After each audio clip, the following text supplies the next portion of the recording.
Драги мои, добро вечер и добре ми дојдовте во уште едно издание на АЛФА подкаст. По многу нешта или по повеќе основи вечерва сме ексклузивни. Можам да ви кажам дека и во првите секунди од најавата се уште не сум свесна колку ексклузивна гостинка имам вечерва тука.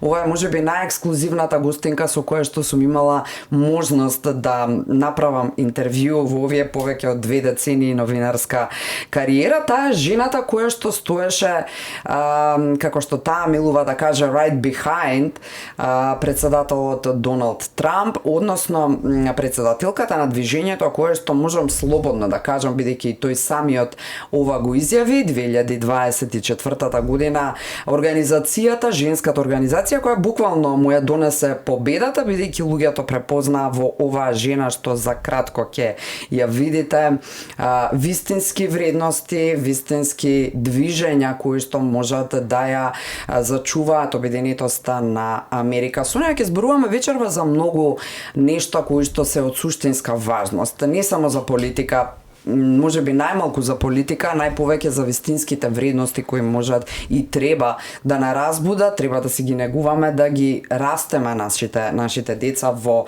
таа насока. Дами и господа, вечерва спроти мене е Кимберли Флечер, председателката на Мајките за Америка или Moms for America, за оние кои што можеби ја следале досега и можеби имале прилика да ја слушаат и гледаат. Вечерва имаме во студиото на Алфа. Морам да нагласам уште веднаш на почетокот дека ја снимаме оваа емисија една недела пред да се емитува заради незините обврски тука, заради потребата да се преведе емисијата која што ќе тече како интервју на англиски, за да може вистински да уживате и да си ја пуштате онолку пати колку што ви е потребно. Таа е ексклузивна гостинка и на 4-та глобална лидерска конференција на организацијата Јас сум жена. Така што задоволство ќе биде, верувам, особено за мене прети се, а пота и за вас да уживате во ова вечерашно интервју. So, Kimberly, welcome to Alpha Television. Thank you. And welcome also to Macedonia. It is a pleasure to be here. Beautiful country. I introduced you to my audience tonight as the most exclusive guest I've ever interviewed, actually. Do you feel exclusive? I feel welcomed. So how do you like Macedonia, actually? Did you know, did you have any knowledge before coming here about in relation with the, I don't know, Macedonian people, Macedonian history, Macedonian politics? The Macedonian politics, yes. The people themselves, I asked a lot of questions of my friend Anna, and what I know about politics is that the women are taking over the country, the good women who want to have family values promoted, women, mothers respected, and I think that's absolutely amazing, and it's something that we should highlight and herald and use as an example to all the other countries who are doing it wrong. I forgot to mention during the introducing part that you are a mother of 8. Isn't it a miracle to be a mother of 8 in America with one man? Well, I wanted 12. So when my husband and I were dating, I told him that I wanted 12 children. I had a family that we hung around with, and they had a lot of kids. And I don't know, not that they didn't have problems. Everybody has problems and, issues, but their family was so close. And there was just something about that it just felt good. And so I always wanted 12 kids. My body did not. It puckered out at 8, but he married me anyway. I gave him full warning that I wanted 12 children, and he said okay. So that's the reason, or that's the path to successful marriage. To listen to you every morning, every evening. There were a lot of things. I think when people they say fall in love, and there's no such thing. There's you have an attraction, and then that attraction grows into something, and it builds love. So there's no such thing as falling in love, and it's a misnomer, and it's in romance novels, and it sets us up for failure. But you see that instant attraction, whether it's something they do, something they say, the way, the kind of person they are, or what they look like. There's that instant attraction, and then it grows into something, or it repels based on how they treat you, or you never know. So and I was attracted immediately because my husband had a motorcycle and long hair, and that attracted me. Luckily, he was a good guy inside all that, and that kept me staying. God loves you. That's right, and built into that love, and I realized when I was ready to get married at a young age. We got married when I was 19, but I knew because home became him, and it didn't matter where I was. If he was there, that was home, and that's when I knew this is the man I'm going to marry. So how and why did you decide to build the non-profit organization named Moms for America? Your motto is empower moms, promote liberty, raise patriots. Raise patriots. Yeah. I think it's the most important thing when speaking of Macedonia, for Macedonia, let's say. Yeah, well, because you're raising the future of everything.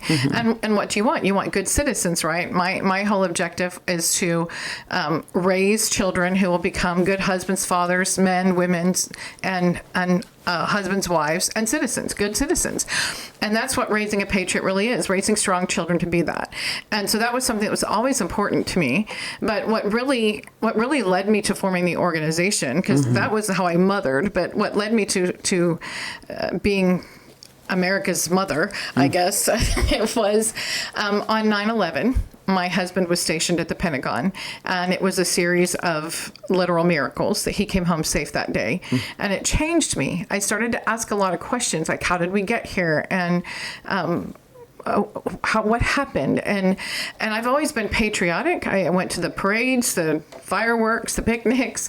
But that day, I realized up close and personal what the cost of freedom really was.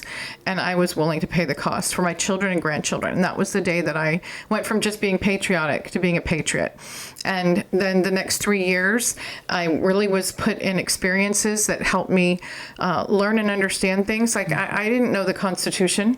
I didn't know how the legal system worked. I didn't know things I should have learned in school that I was never taught.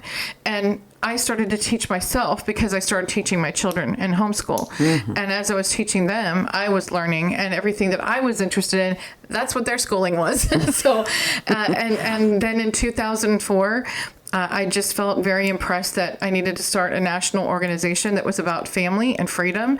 That's all I had to work with. But God gives you these little puzzle pieces, and little bit by little bit, and then eventually you see this whole picture. That's right. So, but he put me in all the right places to meet the people I needed to meet, because when he calls somebody to do something, he qualifies that person. Yes. And that's what he was doing, refining me and qualifying me by preparing you to the mission. Yes, by being prepared for that mission that I didn't even know I was going to fulfill.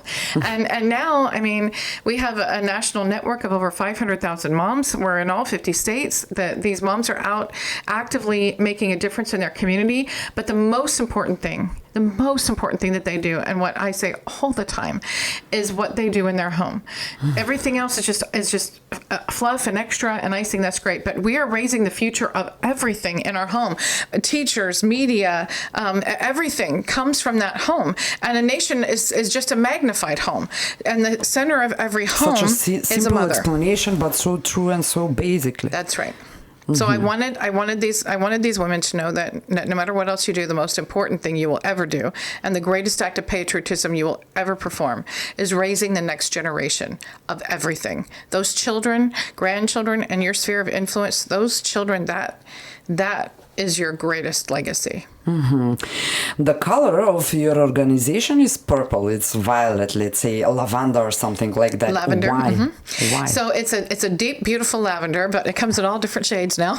You're not wearing purple now, but I almost did.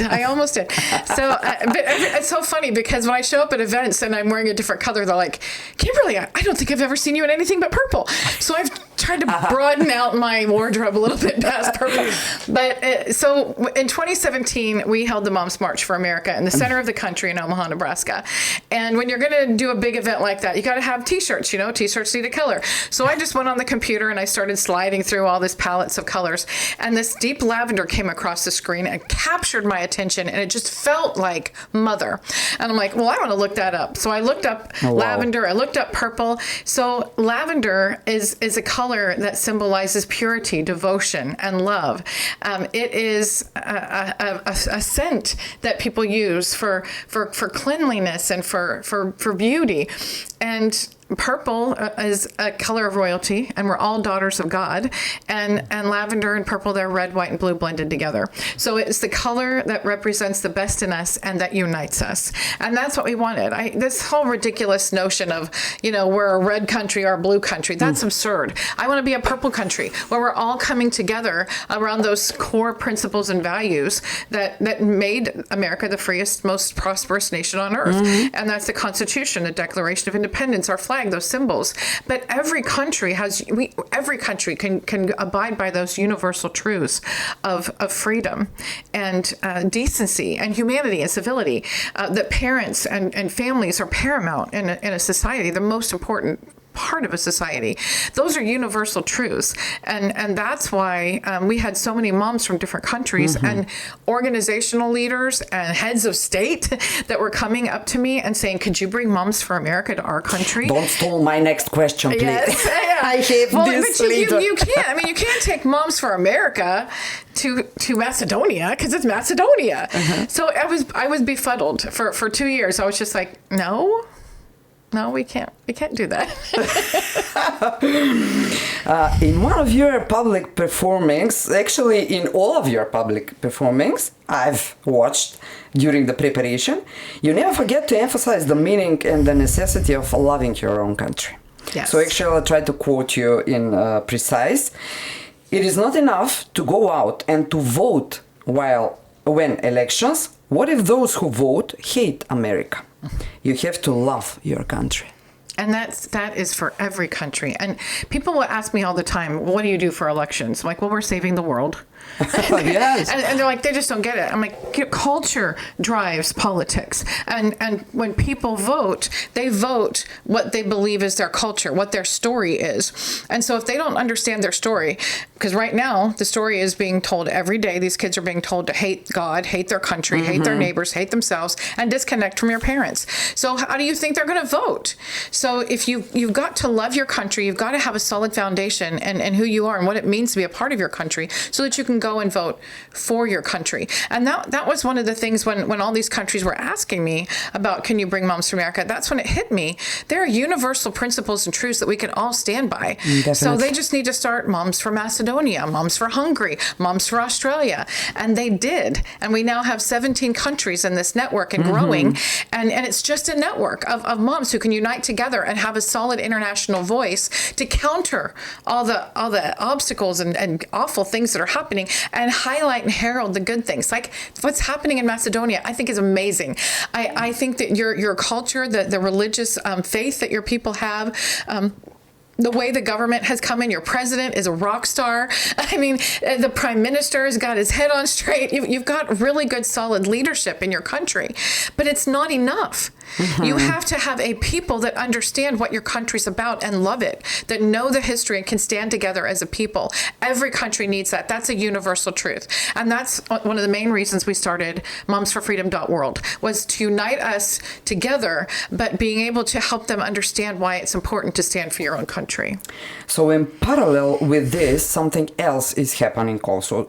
Let's say since President Donald Trump got the throne, neoliberal movements got nervous. If is this the most easiest way to explain things. Also, those who think that his way of getting back the true society values is radical, and as a result of that atmosphere, actually famous Charlie Kirk was murdered. Is this right until now? Yes. This description is the truth. Yes. I think the impression, the world impression. Yeah. So they're saying that President Trump is radical, but really he's the one that has the common sense in bringing things back to center. The radicalization of our country has been going on for about 50 years. It's been going on for 200 years since our country started, because that's how the devil works, destroy anything good, right? But in the last 50, 60 years, since the women's movement, the bra burners started to come out, they took everything that was good and decent and amazing and powerful about women and tried to become men. We already rule the world. Why would you want to give that up? But they did. And so what we're doing what has happened is women are radicalizing. They are ruining our country, and it's happening in other countries. Yes. Whereas radical feminist women are pushing these crazy ideologies out in the world, coming from the United Nations, coming into our countries, and then you have all these people, especially in COVID, when they started to see it clearly, because our children are now having to watch their school classes on a computer, and they were seeing what their children are being exposed to. Something that I've been warning them about for over 2 decades, but they didn't believe me, because who would believe that you'd purposely try to harm children? But they are emotionally, physically, mentally, and sexually abusing our children every single day, and not with the all help teachers. of the social media and everything around. It is. It's everywhere. So you've got all these. Well, what happened with the shooter was he came from a good family. His father was a police officer. His mother was a psychologist. Good, faithful, strong Christian family. And then he goes to college. Whatever seeds were planted when he was in high school led to whatever was indoctrinated in him in college. And then he gets on all these underground cesspools of platforms where all they're talking about all the time is hate, and everyone hates you, and they're trying really hard to pull you away from everybody who really does love you, and that is what was happening in our country. And in 2021, a great uprising of mothers, and our membership and network just exploded because we'd been around for a while, and so they gravitated to us and said, what do we do? And we give them the tools, the resources, the information they need to be able to fight the battles where they are, first and foremost for their children and their families, and then in their community, so that they can win. And that's why it became so big. So what happened when he was shot? I think a lot of things went into play. The fact that you saw it live, the fact that he was shot in the neck and the blood spilled out. I mean, it was just a horrific scene. And knowing that he was shot because they didn't like what he had to say, it was just like the crescendo of this radicalization of our nation, massive crescendo. And what happened at the memorial service was punchback in a positive way. An amazing speech of his wife, Erica. Oh my gosh, it was incredible. And when Erica told the world, I forgive him, that was huge. I mean, that just really hit people, that you can forgive something like that. But you forget that forgiveness isn't about the person who harmed you or sinned against you. It's about freeing you from that, not crippling yourself forever. And that's what she did. She freed herself. It doesn't excuse him. He's going to be punished to the full extent of the law. He's going to have to stand before his God. But she has let it go because she doesn't need to be trapped in that prison for the rest of her life. And she has a mission to fulfill. And she has come to a strength. I mean, she was always strong, but she was the one who stood behind and lifted and supported. But she took that role, and she's going to make sure that mission carries on, and it's going to be bigger and better than ever. And through Moms for America, or her alone, by herself only? Moms for America has had a 900% increase in member inquiries. Turning Point has 50,000 plus requests for new chapters.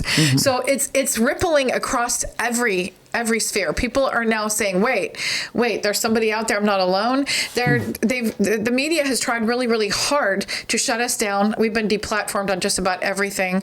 They're constantly attacking Charlie. We've been put on Southern Poverty Law Center as a hate group. If you love for God, freedom, and family in America, you're a hate group. It's like, but the tide turned at that memorial service when you had heads of state. I mean, half the cabinet was there talking about how this needs to stop, and we need to go back to goodness and decency and God and family, and remember that this man was a husband and father. Can you predict the time frame America will need to return this kind of true family society values? Well, we needed it 20 years ago. I think I think what happened with Charlie's death is going to make a major change in the right direction for that. And having President Trump at the helm helps tremendously. He had been passing all kinds of policies for families, protecting women's and girls' sports. And because he's the leader of the free world, all these other countries are starting to get in line and do the same thing. It's almost like, they were bullied for so long, and now they're like, but they knew it was wrong. They knew it was crazy. But now they're like coming up and going, "Oh, wait! It's cool to be sensible. Let's try that one. It's cool to stand with families. It's cool to stand with truth." Not all of them. There's still people out there who are just going to hold on to their evil no matter what. But there's a shift. There's a shift in the world, not just in America, because President Trump is a process of awakening. Yes, he is standing tall, strong, immovable on those universal truths and principles that we all should be getting behind. Do you support President Donald Trump in everything without hesitation? No. No? What does it mean? Sometimes you fight, maybe, or some. I would say you dominate. Well, during the conversation. This time around, I will say, as far as his policies go, I would have to say 99.9%. I am supportive. He hasn't done anything yet. His administration announced, let's say a week ago, that it would charge companies $100,000 a year for, and I'll read this, I hope correctly, H-1B temporary work visa, a move that could deal a serious blow to a technology sector that relies heavily on experts from India and China. Also, another, maybe the latest information these days is that US imposes high tariffs on medicines, furniture, kitchen appliances, and heavy trucks. So one of the things that he's recognized for a long time, and if you go back and you look at his interviews on media back in the 70s, 80s, early 90s, he's been saying the same thing. America is going in the wrong direction. The world owns our economy, and that's absurd. We are no longer producing things. The production kept going outside our country. And so I know, and I can tell you that in America, there are a lot of people who are bent out of shape about the tariffs. It is physically and economically impacting them directly, and they've been talking against it. I am fully in support of it. Why? Because that's the way we used to fund our federal government. So it was done by tariffs, and it was done by allotments from the states, and that's why we have a census every 10 years to enumerate the people. How many people does a state have for representation in Congress, and also how much money that state owes to the federal government to pay to support the union. And the federal government was supposed to be very small, very minute. When you read the Constitution, Section 8 tells you all the things that they're allowed to do, and I would say 85 to 90% of what they're doing is not in there. So it's become over bloated, and you cannot get products made. You can't get a stuffed animal made in the United States. Even if you can put it together in the United States, you have to have the materials mainly from China.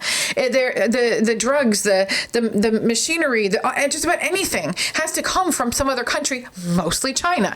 And what happened was in the 90s, all these companies thought that they could, get cheaper labor, and so they went over to China and opened up these countries. Basically gave them all of our technological secrets, which is why they're so tech savvy now. And so he wants these things to come back. I would like to have a stuffed animal made in America. I would like to be able to buy the stuffing that goes in the stuffed animal in America. And so that's between that and pulling away from the IRS and the income tax, I am all for it, because I want to go back to where we used to be, where the tariffs and the states funded the federal government, and they couldn't take it directly out of your paycheck. That's where we need to go back to. One of the facts which is, let's say, very extraordinary is the fact that Donald Trump won the throne, the elections, without support from the mainly mainstream media. How much did you contribute to this? Well, I first want to clarify your statement, because not only did he do it without the mainstream media, he did it with the mainstream media going absolutely against him, lying about him, trying to catch him in any snare they possibly could. Which is equal to impossible to win the election in this kind of atmosphere. Yeah. But I will say that Charlie Kirk had a huge part in that, in getting connected with these youth. he won the young men vote. Now we're working on the young women vote. And this young generation, the Gen Z, is moving back in the right direction. And it is because I give credit big time to Charlie Kirk for that. He knows his audience and he knows how to work it. We do the same thing for moms. So you cannot win an election without the women vote. And the vast majority of conservative women of faith in America are not voting. Most aren't even registered to vote. And that's the reason why we keep losing elections. So what we did was help these moms realize why it is important to get registered, why their vote is so critical. And if they don't like what's happening, you change it in your home with what you teach and you secure it with your vote. You decide the direction that America is going to go by what you're raising, how you're raising your children, and how you're voting. And if you're not voting, then you are abdicating and you have no right to complain. You're going to get what you get. And these were messages that we put out there. We rallied moms across the country. And without us doing that, President Trump said it, I know it. He couldn't have won without those moms. Yes. And he even admitted in public. Yeah, he has on 5 occasions. and there at least 5 occasions that I know of. And now all these other candidates, they've realized in the last 4 years just how powerful that mom vote is. Yes. Because when we put our name on it, moms trust that. They don't necessarily have the time or the know-how. How do you know when they're telling you the truth? How do you know if these people really stand for our values? Yes. And so we provide them the information on who they are. They vote their values, and then we say hold their feet to the fire. You don't just elect them and walk away. You have to make sure that you are supporting them, and that means when they do something right, you don't ignore it. You pay attention and you thank them for it. When they do something you don't like, you respectfully let them know, and they will listen to you when you build that relationship with them. That is the thing that we really help moms understand. So what changes as Moms for America and for the organization you made with the arrival of the new presidential administration? Well, we had no idea how much we were going to be in the White House. So that we didn't plan for. It was nice to have a seat at the table. We had been so instrumental in the election that they have us on what's called a stakeholder list.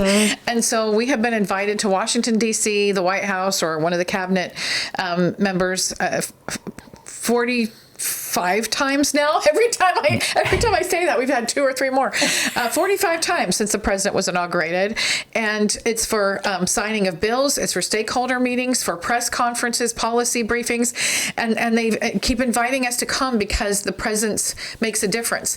Where we have been able to be instrumental is we now have an advocate in the White House and in the administration instead of an adversary. We're no longer being labeled as a domestic terrorist by our own Department of Justice. We are now asked to be coming and sitting with the Department of Justice to express our concerns about the weaponization of government. And we've been able to testify on that. We've been able to speak to it. It's been absolutely incredible to be heard and for them to want to hear what we have to say. My favorite time, we've had lots of great opportunities to be at the White House, but my favorite one was, and it's not just me. Share with us, please. So me and my vice president, we can't be everywhere. We do the best that we can. And there are times where they specifically ask for one or both of us, but we have a whole group of moms that live in that area and we can just send them. Well, one of them lives in Pennsylvania. And so they reached out to us and said, hey, do you have any moms in any of these districts who can come and talk about the big, beautiful bill and how it's going to help their family? And we said, sure. So one of those moms was from Pennsylvania. Her name is Angelina Banks. And so she came in with her 2 daughters, and the president is up talking about the different people that are there and what their statements are and everything, their quotes. And so he calls Angelina and he goes, and Angelina Banks from Pennsylvania. Angelina, where are you? Angelina? Angelina? Where's Angelina? And they whisper something to him and he goes, oh, and he smiles. And then Angelina comes in from the back. She had to take her daughter to the bathroom. And that was like such a Mother's real moment. rules. And then he's like, here comes Angelina. And they all gave her this big ovation because she was coming in from the bathroom. I mean, that's real America. Yes. That's real America. And this is an administration that is welcoming real America. You don't have to be some hoity-toity somebody with a bunch of money or power or influence or degree. It's just real American people. They're inviting them. Honest. Yes. We should all be authentical and honest where public speaking, especially women like you, because there's that builds the true connection between the audience, between you and those who should listen to you. I don't know how to be anything different than As you said, this is universal rules, actually. Also, at one point during one of your public speeches, you said that the essence of today's wars is to kill God and enslave people. So who is doing this? Who is killing God inside people? The devil. That's the simple answer.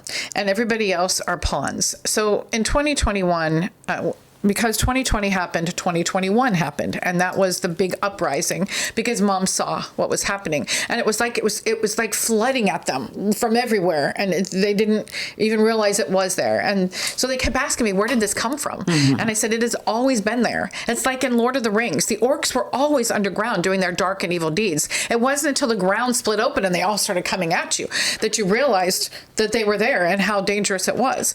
Well, they didn't go away. They just went back underground. They're regrouping, and when the ground breaks open next time, we better be ready. And I am very concerned because I'm not sure we will be, because too many people are sitting on their laurels and thinking, oh, everything's fine.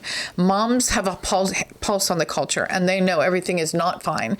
What's happening in the schools didn't change. Mm-hmm. What's happening in our culture is not changing fast enough. So when you say you want to point a finger at a specific person, it's the principalities. It's like in the Bible. We war against principalities and forces of nature. Yes, there are a lot of people who are in the boat. And I can certainly name some: George Soros, Bill Gates, Warren Buffett. There's a lot of them. But there's also all kinds of people that you wouldn't even know the names of who are behind the scenes orchestrating this evil because... And it's because, it's like, why? That's what everybody asks. Why? Why would they do it? Because they believe that they are going to be the ones who rule over everything. They'll be the ones that will be, they'll be exempt from the tyranny and the oppression. They'll be the rulers over the people. But if there's nobody left to rule, how good is that? If they know history, then they know the people who get you there, they're always the ones that get taken out first. Are you sure you haven't read the scenario before starting this I've been studying video? Communism for a very long time, and my next question was exactly this. Yes. One of the weapons in this process of deleting true values to true society values is teaching the pupils, the students, not to love or to hate the history of their country, not to be attracted with this kind of subject. So there was an attempt to push through this kind of process in our country by the previous government, actually, namely to erase the Bulgarian occupators from our history and rename them as administrators. So they delete the term that they were Bulgarian occupators and rename them administrators, which is total stupidness, let's say. Under the pressure of Bulgaria, of course, because this country is inside European Union and we are still waiting in front of the door in the waiting room, unfortunately. And luckily it didn't happen because of the parliamentary elections that arrived at that time, and the new government came guided by the Prime Minister Christian Mickoski. How should we return the love for the history to our children? Because when you don't know your history, you don't know your future, you cannot plan it, you cannot love your country as you should. You cannot fight for your country. If you don't know your history, you can't learn from the mistakes. And one of the things that frustrates me is in America, they're trying to, when they started tearing down the statues, that's exactly what Mao Zedong did. He tore down everything old and rebuilt his new and created this communist utopia that was nothing but a tyrannical, totalitarian regime of mass murder and starvation. And that's, if the devil had a religion, it would be communism. And there is no God in communism. There's no family. There's no freedom. There's no individual property. There's no individual anything. And in our schools, I have teachers who have sent me curriculum where it specifically says, refer to the student as comrade and encourage them to refer to you instead of the teacher or Mr. or Mrs. as comrade and whatever their last name is. And there is a reason why they're doing that, because it is the antithesis of what everything America is about. And all of these countries that experienced communism or totalitarianism, you're one of them, the Bulgarian influence. When these influences came in, if you do not teach about that, then they won't recognize it when it comes again. And one of the things that is happening in our country is all these kids that are speaking out against Israel and saying free Hamas and all this. They have no idea what they're talking about. They don't believe that the Holocaust ever happened. And that is because they weren't teaching it. I was 14 years old sitting in my history class when I first saw those films. And tears streaming down my face. And I was like, how could that ever happen? And I'd like, never, I will never let that happen. And I wouldn't, and I won't. But if you never knew it happened, then how do you know when it's happening again? Because these same influences, the same things that Hitler, Stalin, and Mao did to steal the hearts and minds of children is happening in our country right now. And if we are not aware of this, we're going to lose our children. We're going to lose our countries. It's not just our country. And I really want all of the countries that did live under this communist Bulgarian totalitarian regime to learn from our mistakes.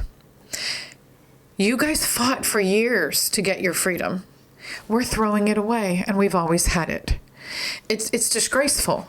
But if you don't teach your children what it was like underneath that rule, then they'll embrace it and won't even realize what they're embracing until it's too late. Maybe some of the mature part of this audience tonight will not agree with you in relation with the communism. When speaking about Yugoslavia, actually Yugoslavia was one of the positive examples of communism, let's say, where my parents, even me, at around... Actually, I was living in Yugoslavia for 8 years because I'm born in 1981. So that's the point. 10 years, actually. I was 10 years when the story ended with Yugoslavia. So do you agree that Yugoslavia is the positive example of, in comparison with other communistic regimes you're mentioning? Well, they all, when you look at each country, there was the USSR, and then there were the satellite communist countries, Yugoslavia being one. And when you look at each of the country and each of their histories, they each have a different story. Yes. Hungary is a devastating story. They went from wearing their brown shirts in the Order of the Cross under Hitler and torturing their countrymen to changing their uniforms to the Red Guard and then torturing their countrymen as communists. And this was a point. I wrote an article after Charlie's death, and that first speech that his wife gave was amazing. And the article is called "The Voice of a Mother." People can look it up. It was on townhall.com. The Voice of a Mother, and it talked about this and the fact that evil is a choice. There's no country. Yugoslavia was not an evil country. There were a small group of people that ruled over the people who were evil and chose evil. So there's no race, there's no religion, single gender, there's no single anything that is just broad evil or good. Everybody has an individual choice. And when you are in the worst circumstances, when you are being intimidated or bullied or threatened, that's when the real you comes out. What choice are you going to make? And even during the Holocaust, the people who were the most brutal in the concentration camps were the Jews themselves. Yes. That were put over as taskmasters so that they didn't have to be brutalized and got extra food. But then you saw other people who were other Jewish prisoners who were giving their tiny crust of bread to someone else that they thought needed it. Your true self comes out in the worst circumstances. And so that's what happened in all of these countries. Hungary just is the most This is poignant. a great explanation and comparison with the... Just to be able to see that they switched from one order to the other, but they were still choosing evil. And in Romania, it was different there. They just kind of came in Romania and ran the government for years, even after the wall came down. And so these countries fought so hard to actually have independence and freedom. Ukraine is one of the slowest to get there. The current president Zelensky is the first president that Ukraine's had that was not a communist operative. And does that make him great? No, I think he's got some serious issues. I don't trust him. Bulgaria is still under the influence of Russia, as it was in the past. He is not under the influence of Russia. He's the first one who hasn't been. He's fighting actively against him. So the people that I've spoken with in Ukraine who are working to move up into positions of leadership and influence to be able to push things in the right direction, they're happy with him for one reason. He is a buffer between the totalitarian communist rule that they've had with every other person before him and what can come next. And there's a lot of hope in these people's hearts with what can come next. I even met a woman who said she's going to run for president. And she would make an incredible president. I mean, look what's happened in Poland. They've got a great president. I mean, the elections that are happening, people are seeing, and a lot of it, I give a lot of credit to seeing the light in the darkness so clear in COVID. And people are like, I don't want that. And so they're gravitating to, I want individual rights. I want freedom. I want decency. I want humanity. I want to be able to speak my mind without being thrown into jail. I have a friend in Austria who spent over $100,000 and spent almost an entire year of her life trying to just keep herself out of jail for asking a simple question. That is wrong in any society. And that's one of the reasons why Moms for Freedom I felt was so important to start, because we can have a universal voice for freedom of speech. That should be at the very top. You should be free to speak, because if you're not, that is communism. That is clear communism, when you cannot speak your mind and the government shuts you down. And our government over the last 4 years under Biden was used as a weapon. It was weaponized against the American people. And that's one of the reasons why we see the consequences now. Yes. Now we're going in a totally different direction. But when the government says it's okay to go and riot, it's okay to be violent, and they excuse the Molotov cocktails and the cities blowing up in 2020, then what do you think these kids are going to do when they're given a free pass and excuse? If you don't like what you're hearing, then just shut it down. So, do you agree with the statement, complete freedom without restrictions is destructive? Yes. When speaking about in analogy with the previous. So freedom and liberty are two different things, and most people don't understand that. So freedom is the ability to exercise your free will, but it isn't absent of consequences. And what a lot of people believe freedom is I can do whatever I want and there are no consequences that I don't like. And it doesn't work that way. Freedom is a responsibility. Liberty is acting on that responsibility. Liberty is a principle where I know that I have a responsibility. I have the freedom to do something.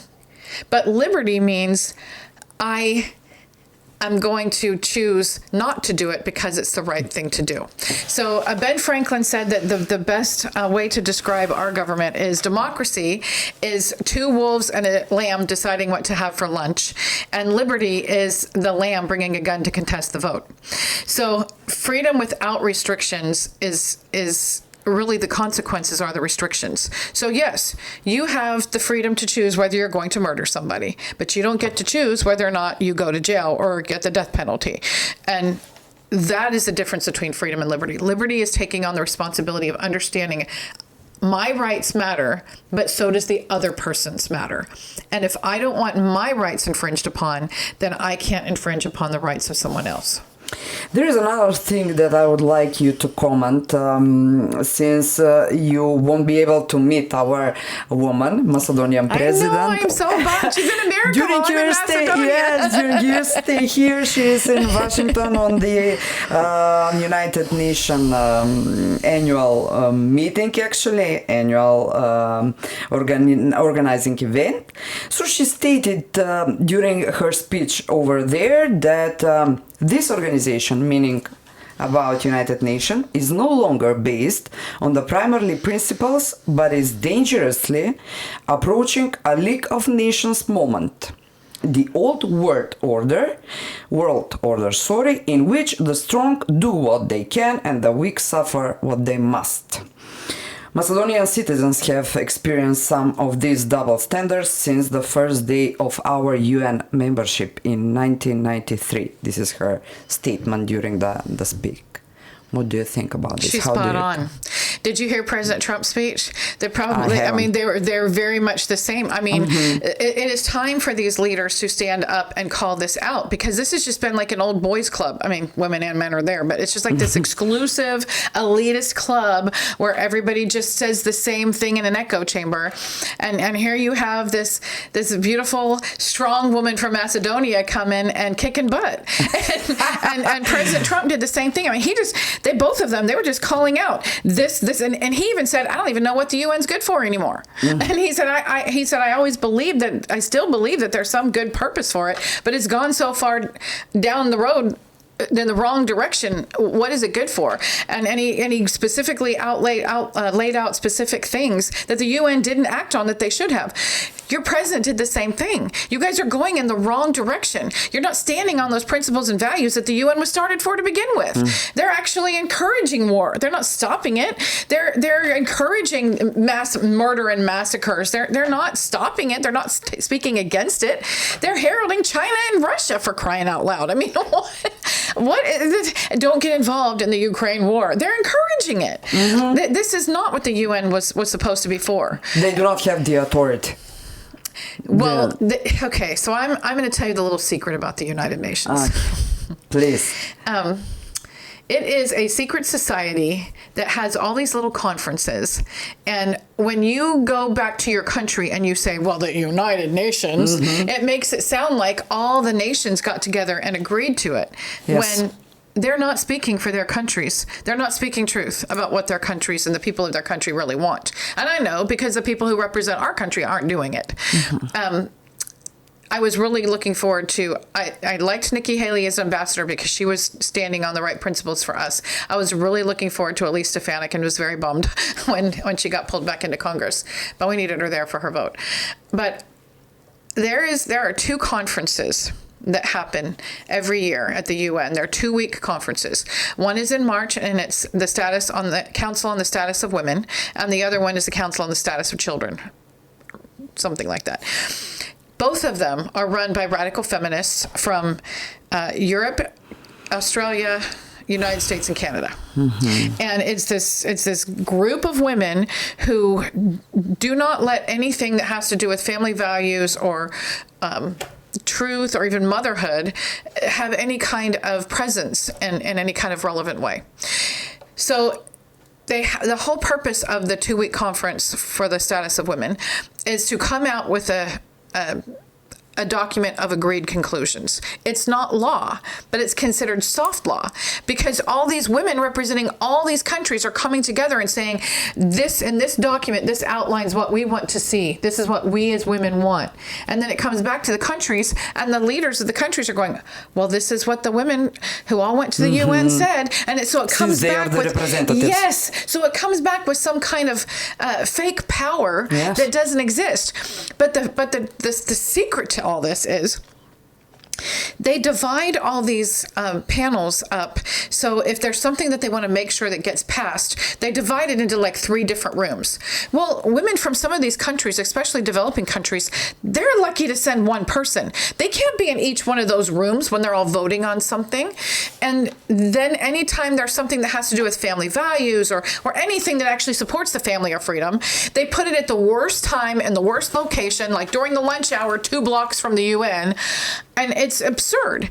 And so it's all coming out and it's completely deceptive. And in 2017, the main objective of the conference that year was to redefine motherhood as unpaid work that needs to be recognized, reduced, and redistributed. Well, what happened was a bunch of the moms from America who'd been going to the UN forever divided and partnered with the moms from the developing countries, and they pushed back and they said, "You will not devalue who we are as mothers. You cannot put a price on that," and they won. So if you, as Kimberly, got the chance to redefine the United Nations, how would you do this? And or maybe you will decide to cut this existing. I want to shut it down altogether. I, unlike President Trump, I see no redeeming value in the United Nations. But there have been people who have brought up very valid points, and they said, well, if it's not in America, then you have much less control over what's said and what's being done. And then it's just, the European Parliament, for the European Union. And that's a mess, And so that's a good point. However, we pay for everything. We pay for the building. We pay for the maintenance of the building. We pay for the security of the building. We give all these people a secret, ambassadorships where they are outside the law. I mean, it's absurd. So yes. I think the first thing I would do is everybody pays an equal share. And we don't pay at all. However many countries there are, this is how much it costs to run this thing every year. Okay, divide it evenly, and everybody pays. You want to have a seat at the table, you're going to pay for that seat at the table. That if we're going to keep it, that'd be the first thing I'd do. The second thing I would do is remove everybody and start all over again, because the person who runs the thing is a communist sympathizer who is a self-serving.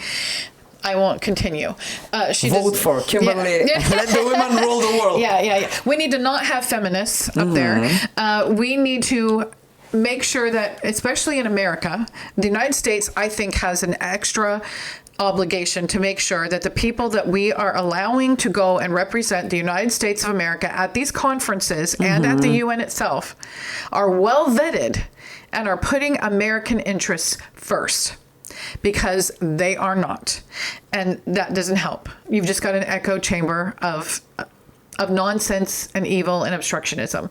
This is patriotism. This is the true values. Yeah, and every country should have somebody who's absolutely representing the best interests of their country. They aren't. They're there for self-serving reasons to sit on a platform and feel important. And the other thing I would do is I would cut that pedestal down where they've got those three people sitting up there like they're some kind of gods. I'd cut that thing down and put them below everybody else. That's what I would do. Wow. Come to Macedonia. Live here. Maybe this will be the comments under this broadcasting and streaming throughout the social media. So slowly, and not that much slowly, actually we are reaching to the end of this podcast tonight, and I only have 3 more questions. Okay. The last 2 are actually your messages that I ask from my guests traditionally. But the previous one is, what are the next steps of Moms for America? Are you trying to spread? You've mentioned something in the beginning of this interview. Are you trying to enlarge this network organization even in Macedonia, in our region? Maybe you are here on the 4th global, I've already said that in the beginning, on the 4th Global Women Leader Conference, Ja sam žena, or in translation, I am a woman. So you're exclusively also over there. And what are your plans as Moms for America? So I want to grow our network even larger in the United States. We have specific things we're putting in place to make that easier to accomplish. We're doing a lot of automation because there are so many moms who want to come in and we can't seem to roll them in fast enough in leadership positions. So that's high on our list. Next year, we're planning on celebrating the 250th birthday of the United States of America. And so we are going to be doing a tour across the country and meeting with moms and doing a lot of cool things everywhere we go. And the third thing is this international network. I cannot express enough how vitally important I feel it is at this moment in time. And it was really my friend Anna and a couple other moms who said it. And Anna's the amazing woman who runs I Am a Woman. And what a great name. You have to say that. But now that President Trump, this is what they told me. Now that President Trump is the head of the free world and moving the politics of nations in the right direction, that they felt that Moms for America could come alongside as the cultural movement and help support these moms in these other countries. And I felt that overwhelmingly, that is something that we can do, and whatever we have that we've done that we can share, we want to do that. Whatever we can do to help unite these moms together in these other countries, whatever international voice that we have to push back on this negative stuff across the planet, I want to do that. I want to support these moms. And one more question just came up to my mind. How do you modify your energy? You're a mother of 8 and you look like this. You have this positive energy all the day. Since the beginning of this show, at the end, it's tripled. How come? You have some rituals maybe in the morning, meditation process? I am very passionate, and I definitely run on that. So I'm going to tell you, it's Cardio Miracle, and it's actually a product. It's crazy, but I'll do a plug. Cardio Miracle is just something you put in your drink, and it's I call them magic bubbles, but it revitalizes your body from the inside out through the blood, and that gives me the energy when I'm traveling all over the place. But I will tell you, the trip here, I think it was just going, and then going to different planes and the pauses, and you can sleep, and then you can't sleep, and I was pretty exhausted when I did. So you've changed 4 flights. Yeah. So I had to pack for 4 continents. I had to pack for 3 continents, 4 cities, and 12 or 15 events. And so I was like, this was a wild one. But I've actually very much enjoyed this trip and being able to be in these countries, because I get to meet so many incredible women who are standing up on the front lines, and what you're doing with this show is absolutely incredible, and the people that you can reach and the hearts that you can touch, it is something needed, and yes. I appreciate it. The subject related to the true values is something that we need actually right now in the Macedonian society. So I'm not a god, of course, but I think that we are trying in minimum percentage to achieve to returning these true values on table. Actually, that is what we need. In relation with this, coming up the last 2 messages I and my audience would like to hear from you. So what would your message be to the Macedonian parents and the other to their children? So the first thing I would say to both is put God first in your life. If you put God first in your life, then everything will fall into place, and you will not be deceived by the lies and deception trying to pull you apart. Knowing that family is the most important thing after putting God first in your life. The simple answer is parents need to listen to their children, and children need to obey their parents. But I'll just expand on it a little bit, and that is I made a lot of mistakes when I was parenting my kids. We all do. Nobody gives us a manual. It's trial and error. But there was one specific time that I can point to where my 2 youngest sons were 4 and 2. And their room was always a mess, and their Legos were all over the place. And I said, okay, I got to figure out a plan. And so I came up with this idea, I found it online, that you put everything in buckets and you put labels on the buckets, and all they have to do is just put it in the bucket. The names on the bucket, put it in the bucket. So I put it all together, and I showed it to them. I said, look, this is where everything goes. Just look at the name and it's totally fine. And like, okay, mommy. And then the next day I come in and the toys are all over the place. I'm like, what the heck? And I'm like, you guys, I put labels on there. What are you doing? It's so simple. And my little 4-year-old looks at me and says, Mommy, we can't read.